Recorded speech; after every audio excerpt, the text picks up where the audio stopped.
জয়গুরু যশস্বিতায় সেবা।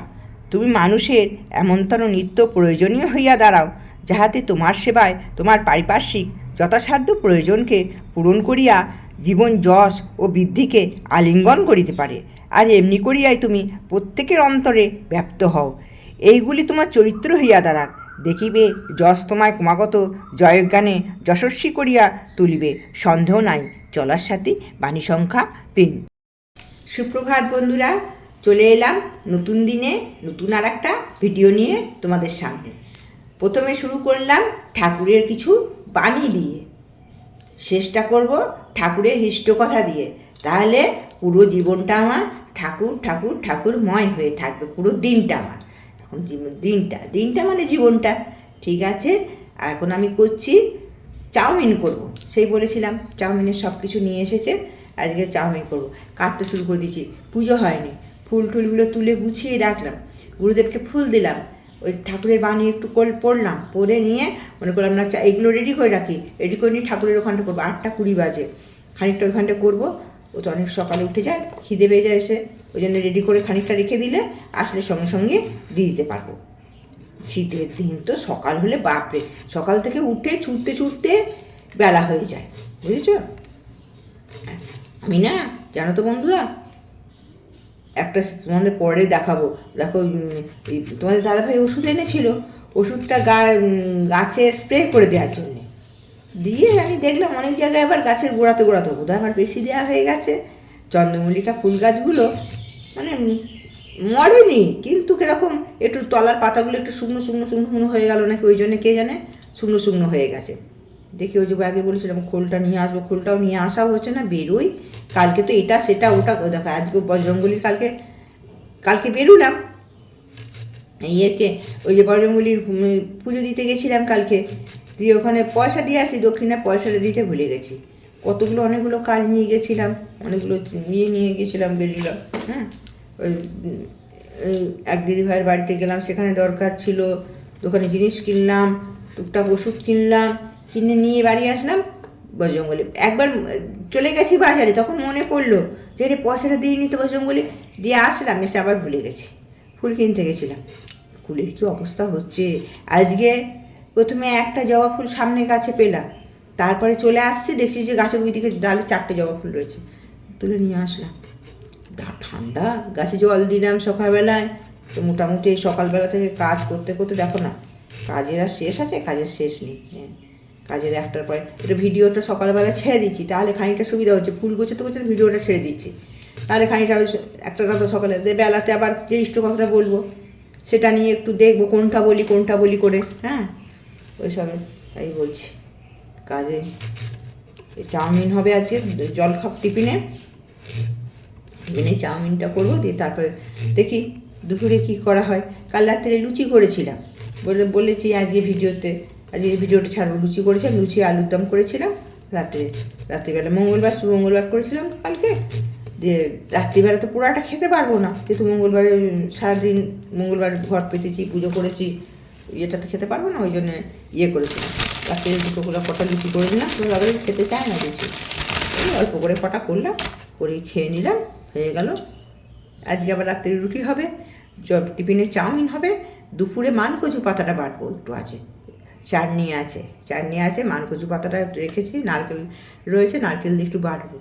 আর দেখি কালো জিরে, নারকেল, শুকনো লঙ্কা ফোড়ন দিয়ে বাটবো, ভালো লাগে, দারুণ লাগে, নারকেলটা দিলে আরও টেস্টি হয়। কালকে আলুর দমটা খুব সুন্দর হয়েছিল, নিজে করে নিজেই বলছি বাহ দারুণ হয়েছে তো খেতে, দারুণ। করে দেখি দুপুরে কী হবে, দেখি মানকুচুটা বাড়বো, চাটনি রয়েছে, আর একটা কিছু তরকারি করবো, দেখি কি নিয়ে আসে। ঠিক আছে, সারাদিনে তো সঙ্গে থাকো, দেখি কখন কি দেখাতে পারি, ভুলে যাই দেখো, জানো তো কাজ হয়ে যেত, তখন এটা দেখালে ভালো হতো তো। ঠিক আছে, ইষ্ট কথাটাই ভালো করে বলি, তাই না? সকালবেলা ঠাকুরকে নিয়ে সারাদিন যত মন প্রাণ দিয়ে যে কেউ আবার বলতে শুরু করে দিলাম রাখি করে দেখবে, ওই যে শুধু গুরুদেবকে ধরে করলে তো ভালোই, তার সাথে সাথে অন্য পুজোগুলো করে এসছি তো ছাড়তে পারি না, ছাড়াটা উচিতও না, তাই না? যারা করে না তাদের আলাদা কথা, কিন্তু যারা শুধু গুরুদেবের সব ছোটোবেলা থেকে করে এসছি, কিন্তু আমরা তো প্রথম থেকে করে এসেছি, যেমন লক্ষ্মী পুজো, গণেশ পুজো, আমাদের গুরুদেবও বলছে করতে ওগুলো করা। তারপরে সারাদিন সারাদিন আমি সন্ধেবেলাতেও করি, প্রার্থনা করি, ঠাকুরের মন্ত্র জপ করি, তারপরে ইষ্ট কথা বলি সন্ধেবেলায়। সকালবেলা ওই যে প্রার্থনা করলাম, আবার একটুখানি ওই ঠাকুরের বাণী পাঠ করলাম, আর সারাদিন ওই ঠাকুরের বীজ মন্ত্র সবাই বলছে যে নাম করে যাও, সারাদিন যত পারো নাম করে যাও। যারা বড় বড়, আমরা তো সামান্য, কিন্তু যারা যারা বড় দাদারা আছে, ঋত্বিক দাদারা, মায়েরা, যারা মানে অভিজ্ঞ, তারা পর্যন্ত বলছে সবসময় নাম করে যাও। ওই নাম করলে বলছে বিষধর সাপও বশ হয়ে যায়, বাঘও সেখান থেকে তোমাকে খেতে এসে সরে যাবে, এরকম এই নামের এত গুণ। তাই আমরা সারাদিন পারি না, পাপি মন হলে যা হয়। হ্যাঁ, মনে সবসময় আজে বাজে চিন্তা কুচিন্তা মাথায় ঘোরে, ঠাকুর বলছেন ওসব সরা, তোর মাথার মধ্যে, তোর প্রাণের মধ্যে আমাকে প্রতিষ্ঠাতা কর, পরিষ্কার কর, আমাকে প্রতিষ্ঠাতা করে সবসময় ঠাকুরের নাম করতে। এই নাম করলে যে কত হয় আমি তো বুঝতেই পারছি, কিন্তু অত করতেও পারছি না। ওই যে ভুলে যাই, এটা চিন্তা সেটা চিন্তা করতে করতে চলে গেল, এটা করতে হবে ওটা করতে করতে করতে চিন্তা চলে গেল। ঠিক আছে, করে নিই, তারপর আবার পরে আসছি। সন্ধ্যা চলে আসলাম আজকের ইষ্ট কথা। পরম প্রেম আর শ্রী ঠাকুরের রাতুর রাঙা চরণে জানাই আমার কোটি কোটি প্রণাম। পরম আরাধ্যা জগৎ জননী চরণে জানাই আমার কোটি কোটি প্রণাম। পরম পূজ্যপাদ শ্রী বরদার চরণে জানাই আমার কোটি কোটি প্রণাম। পরম পূজ্যপাদ আচার্যদেবের চরণে জানাই আমার কোটি কোটি প্রণাম। শ্রী আচার্যদেব বললেন, এখানে একটা ছেলে থাকতো, সে এখন বড় সাধু মহারাজা হয়ে ঘুরে বেড়াচ্ছে। সে একদিন এসে তার বলল তার সঙ্গী সাথীদের নাকি কোন তান্ত্রিক মান্ত্রিক জব্দ করছে, বাধা দিচ্ছে। শ্রী আচার্যদেব বললেন, তুই জেনে রাখ, তুই আর তোর তান্ত্রিক মান্ত্রিক যেই হোস না কেন, তার মাঝখানে আমি দাঁড়িয়ে আছি। যেই আচার্যদেব কথা বলল, ঠিক তার পরের দিন থেকেই সেই তান্ত্রিক মান্ত্রিক নাকি কোথায় পালিয়ে গেছে, একবারে উদাও হয়ে গেছে। শেষে আচার্যদেব বলেন, আমি যদি চুনোপুটি হয়ে এরকম অভয় দিতে পারি, তাহলে আমার গুরু কী করতে পারেন? তাকে তোমার বিশ্বাস নেই, তুমি বিশ্বাস যেটা করবে সেটাই হবে। ভূতে বিশ্বাস করলে ভূত আসবে। মাটি বললেন, ঠাকুরকে বিশ্বাস করি তো, কিন্তু চোখের সামনে যখন এটা ওটা দেখি তখন মন। কথা শেষ করতে দিলেন না আচার্যদেব, বললেন, তুমি যদি বিশ্বাস করতে, তুমি যাই দেখো, যাই করো, যাই শোনো, কিছুতেই মন টলতো না। তোমার মনের মধ্যে সবসময় চলতে থাকে, ও বুঝি আমার ক্ষতি করছে, ও বুঝি আমার ক্ষতি করতে চাইছে। সারা সপ্তাহ জুড়ে এই মনের মধ্যে চলতে থাকে। তোমার যদি মনে হয় কেউ তোমার ক্ষতি করছে, তাহলে এক কাজ করতে পারো, তার বাড়িতে তুমি ডালা পাঠাও, এর চেয়ে বেশি আর কিছু করার নেই। তুমি এখানে বসে আমার হাজার ক্ষতি চাও, কিন্তু ওখানে আমার এক বিন্দু তুমি ক্ষতি করতে পারবে না, যতক্ষণ না আমি ভাববো ও বুঝি আমার ক্ষতি করতে যাচ্ছে। তখন একটা কিছু হবে। আমার বিষয়টাকে বুদ্ধি দিয়ে ভাবতে হবে তো। পড়াশুনো করে এমন বোধহীন চিন্তাভাবনা আসে কোত্থেকে? যখন জীবনে তার প্রয়োজন পড়ছে, আমি মূর্খের মতন ভাবনা চিন্তা নিয়ে বসে আছি, অথচ কোনো ভক্তি নেই আমার মধ্যে। আমি সমাজের মধ্যে একটা স্প্রিং দেওয়া পুতুল হয়ে ঘুরে বেড়াচ্ছি।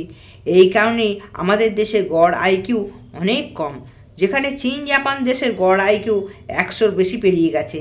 আমাদের বুদ্ধির চারপাশে তন্ত্র মন্ত্র কালসর্প এসব আজও ঘিরে আছে। আচার্যদেব মাটির উদ্দেশ্যে বললেন, তুমি আগে ভাবো, তুমি পরাজিত সৈনিকের মতন নির্বাপিত হবে, না জয়ীর মতন দপদপ শিখায় জ্বলে উঠবে? তোমার যদি একটা রোগ হয়, তুমি লড়াই করবে। এই রকম ভয় নিয়ে বাঁচলে তুমি তো রোগ নয়, তন্ত্রেই মরে যাবে। তন্ত্রের মধ্যেই ডুবে মরতে চাও, না উঠে দাঁড়াতে চাও? মাটি বললেন, উঠে দাঁড়াতে চাই। আচার্যদেব বললেন, তবে যাও, সবার আগে ঠাকুর আছে, আমার কেউ কোনো ক্ষতি করতে পারবে না, এটা ভেবে নিজে যুদ্ধ করো। ভূত প্রেত তন্ত্রমন্ত্র আছে কি না সেটা বড় কথা নয়, বড় কথা হচ্ছে এটা আমার ওপর কতটা এফেক্ট করতে পারবে, সেটাই হলো বড় কথা। আমি যদি মনে করি তন্ত্রমন্ত্র আমাকে বশীভূত করবে, তাহলে আমার শক্তি সম্পর্কে আমি কোনো বিস্মৃত নই। পরমপিতার সর্বশক্তি সম্পন্ন নাম আমার কাছে আছে, সেই অস্ত্র আমি ব্যবহার না করি না, আসলে কোনোদিন তো ব্যবহারই করিনি।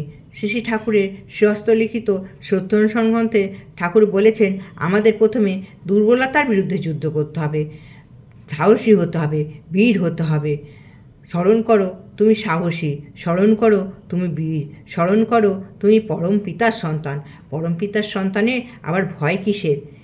আজকের ইষ্ট প্রসঙ্গ এখানেই শেষ করলাম। জয় গুরু। ঠাকুরের রাতুল রাঙাচরণে সবাইকার মঙ্গল কামনা করি। সবাই ভালো থেকো, সুস্থ থেকো। জয় গুরু।